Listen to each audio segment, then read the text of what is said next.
Hello बच्चों, welcome to my channel. आज हम सीखेंगे वर्णमाला और उनके मात्रा। वीडियो ज़रा लाइक कीजिए और सब्सक्राइब करना मत भूलिए। चलिए वीडियो शुरू करते हैं। अ का कोई मात्रा नहीं होता है। आ की मात्रा छोटी, छोटी की मात्रा बड़ी, बड़ी की मात्रा छोटाऊ, छोटाऊ की मात्रा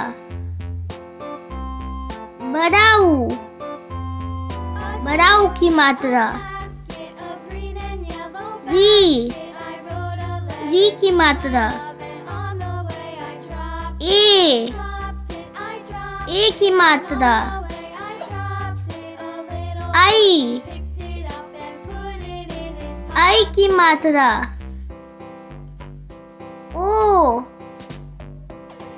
की मात्रा औ, औ की मात्रा अंग, अंग की मात्रा अह, अह का मात्रा। Thank you.